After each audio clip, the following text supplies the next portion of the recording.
Man City, you mentioned things might bunch up a bit, Dave. I would agree with that. And I wouldn't even be quite sure that last year's top four will finish that top four in that order this year. I reckon it will be those four again, but I think I wouldn't be surprised if it's a little bit mixed up.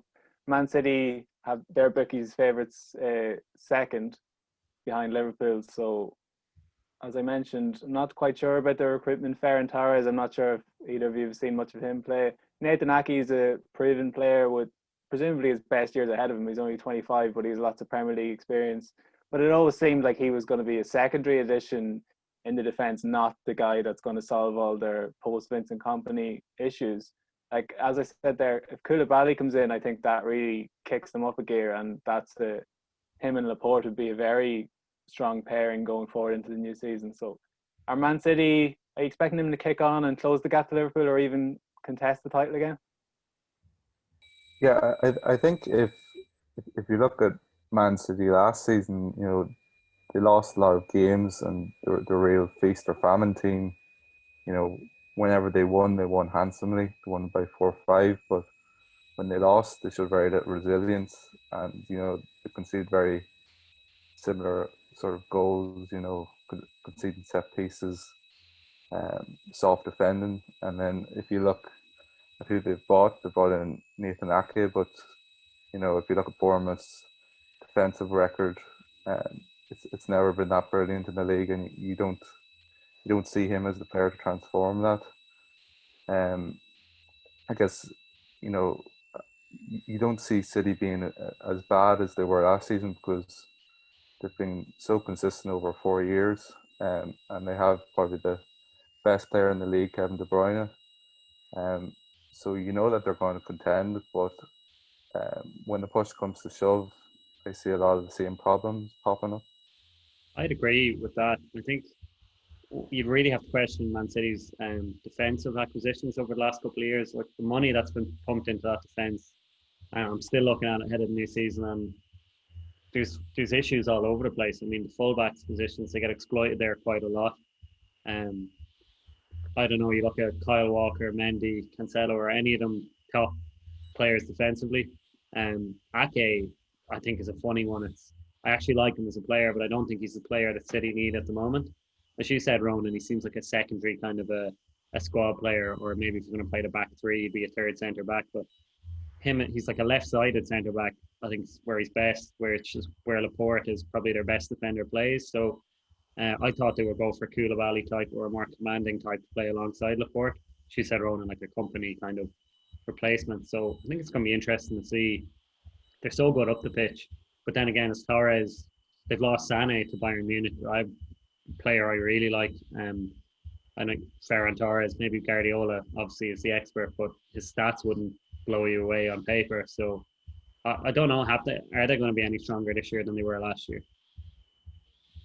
Yeah, I've never been totally won over by Guardiola, I have to admit, which sounds like a crazy thing to say, but post Barcelona, just especially in the defensive side of things, like I think he tries to be too clever by half. You remember even at Bayern Munich taking Philipp Lahm out of the right back position, playing him in a holding midfield role. It was just it was almost as if to say, I can outthink everybody here and take probably the best right back in the world out of his natural position.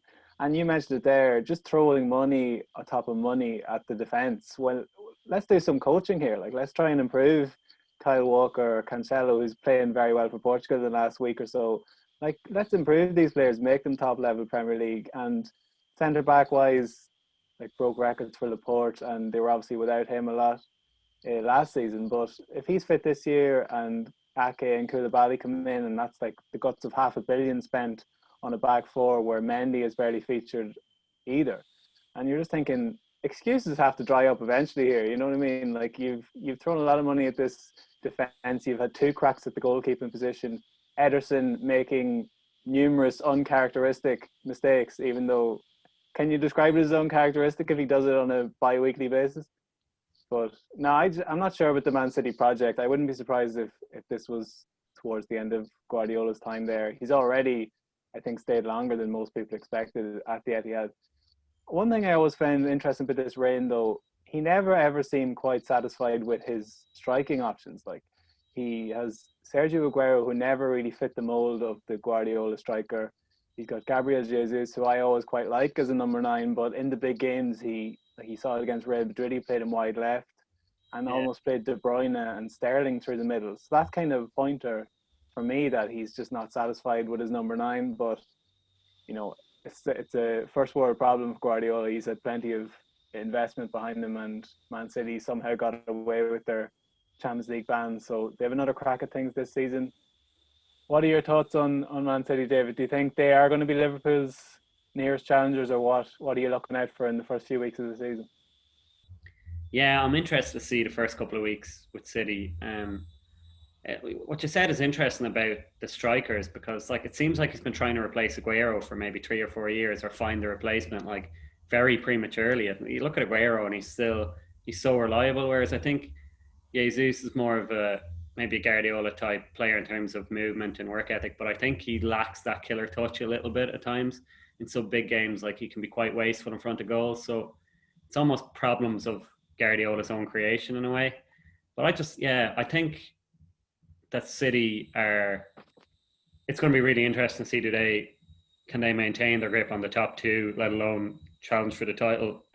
Again, they could surprise us and win.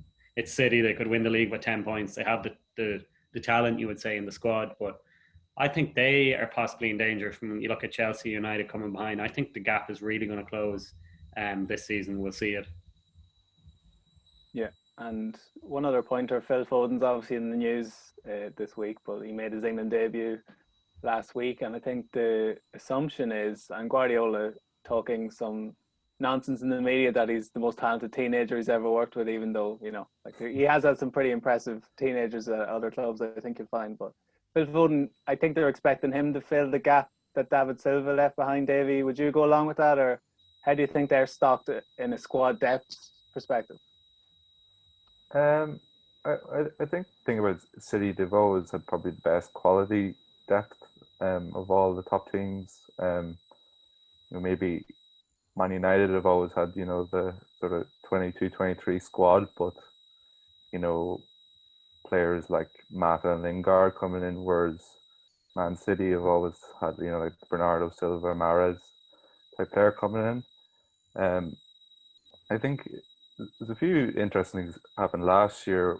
One was Bernardo Silva seemed to fall off the map. I thought he was going to be the star for Man City for many years to come, and he had that incident with the racist joke, and got banned and never seemed to really recover from that. And they bought Rodri as the long-term Fernandinho replacement, but I haven't been massively convinced that he can do the same job as Fernandinho. And Fernandinho's still playing regularly, and he's must be about 35 now, and he was a Pellegrini or Mancini signing.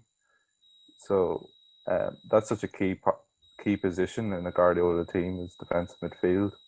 So it'll be interesting to see if Rodri can pick that up this season.